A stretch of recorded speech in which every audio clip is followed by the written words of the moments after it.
Hi உறவுகளே, எல்லாரும் எப்படி இருக்கீங்க? முதல்ல உங்களுக்கு என்னோட நன்றியை சொல்லிக்கிறேன். நீங்கள் என் மேலேயும் என் ஃபேமிலி மேலேயும் காட்டின இவ்வளோ பெரிய அன்புக்கு என்னோட மனம் மார்ந்த நன்றி.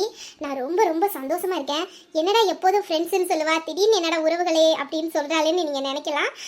இதுக்கு காரணம் நீங்கள் தான். நீங்கள் என் மேலேயும் என் குடும்பத்து மேலேயும் காட்டின அந்த உண்மையான அன்பு மட்டும்தான். ஒரு ரியல் ஃபேமிலினா யாருன்னு நான் இந்த கொஞ்ச நாளில் தெரிஞ்சுக்கிட்டேன்.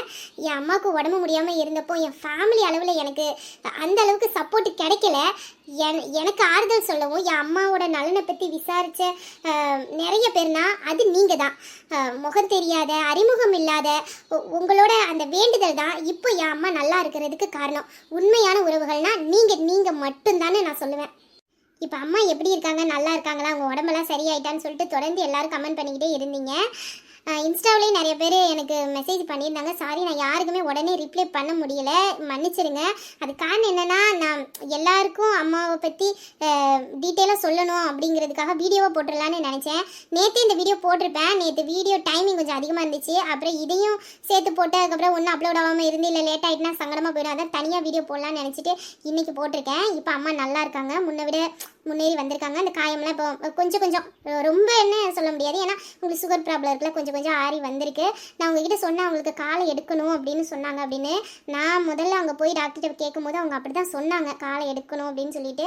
நான் பாப்பா கிட்ட கேட்கும்போது பாப்பா வந்து ஒத்துக்கவே இல்லைம்மா, காலெல்லாம் எடுத்தால் அவளால் தாங்கிக்க முடியாது, அவள் கண்டிப்பாக ஒத்துக்க மாட்டா, இதனாலேயே அவள் உடஞ்சி போயிடுவா அப்படின்னு வேற பாப்பா சொன்னாங்க. ஏன்னா இப்போ என் அம்மாவுக்கும் என் பாப்பாவுக்கும் அவங்க 2 பேரும் தான் துணையாக இருக்காங்க, கூட யாரும் இல்லை. ஏன்னா நான் காரைக்காலில் அம்மா அப்பா இருக்காங்க, நான் வந்து தூத்துக்குடியில் இருக்கிறேன். இங்கேருந்து அங்கே போகணுன்னா எப்படியும் ஒரு 450 கிலோமீட்டர் தள்ளி தான் போகணும். இப்போ அண்ணன்மார்களும் ஃபாரினில் இருக்கிறதுனால அவங்களாலையும் உடனே வந்து பார்க்க முடியாது. இப்போ இருக்க சுச்சுவேஷனுக்கு அவங்களால வரவே முடியாது, டிக்கெட்டே கிடைக்கல அவங்க இருக்க இடத்துல இருந்து. அப்படி ஒரு சூழ்நிலை இருக்குது. அதனால் யாரையும் நம்பி அம்மாவை விட்டுட்டு வர முடியாது. நான் பக்கத்தில் இருந்தால் உடனே போய் பார்த்துருப்பேன். பசங்களுக்கு எக்ஸாம் இருந்ததுனால அம்மாவை பார்க்குறதுக்கு 2 நாள் டிலே ஆகிட்டு. இது வாப்பா உடனே ஃபோன் அடித்து என்கிட்ட இந்த விஷயத்தை சொன்னதுக்கப்புறமே இதுக்கப்புறம் எக்ஸாமாக என்ன, முதல்ல அம்மா தான் முக்கியம்னு நானும் கிளம்பிட்டேன். அதுக்கப்புறமே நான் அவங்கக்கிட்ட சொன்னேன், இல்லை இந்த மாதிரி இருக்குது, இப்போ காலை எடுத்தேன்னா எப்படி முடியும் அப்படின்னு சொல்லி அவங்ககிட்ட கேட்டேன். இல்லைம்மா இதான் வழி அப்படின்னாங்க. இருந்தாலும் இன்னும் கொஞ்சம் முயற்சி பண்ணி பார்ப்போமே அப்படின்னு நான் நினச்சேன்.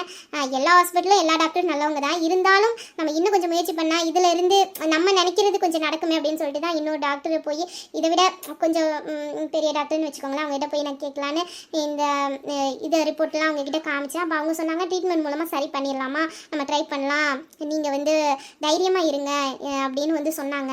சரின்னு சொல்லிட்டு நாங்கள் அந்த ஹாஸ்பிட்டலுக்கு மாற்றிட்டோம். அங்கே போனப்போ அவங்க ட்ரீட்மெண்ட் கொடுத்தாங்க.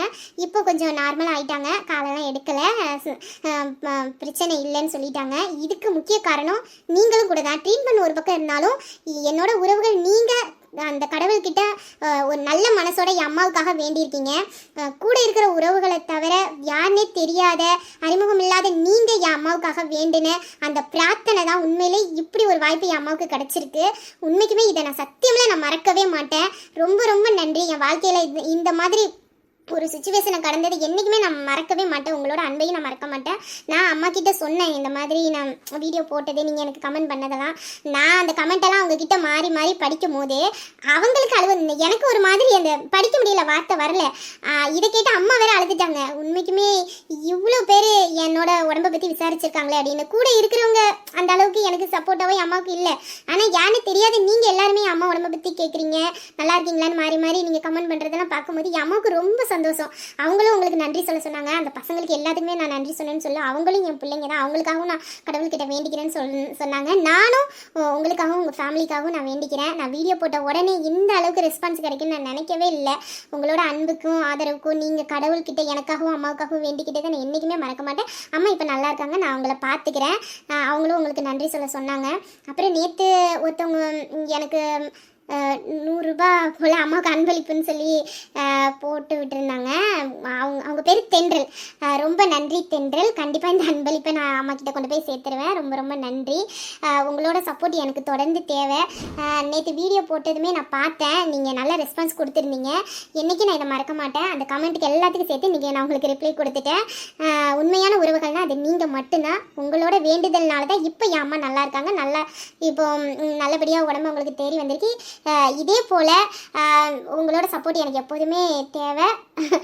எனக்கு பேச்சு வரல. உண்மையிலே சொல்லப்போனால் நான் சோகத்தில் இருந்தாலும் பேச்சு வர மாட்டேங்குது, சந்தோஷத்தில் இருந்தாலும் பேச்சு வர மாட்டேங்குது. என்ன பண்ணுறதுனே தெரில.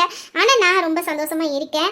நீங்களும் சேஃபாக இருங்க. உங்கள் ஃபேமிலிக்காகவும் நான் வேண்டிக்கிறேன். ரொம்ப ரொம்ப நன்றி, ரொம்ப நன்றி. உங்களோட சப்போர்ட்டுக்கு என்னோட உறவுகளே ரொம்ப நன்றி.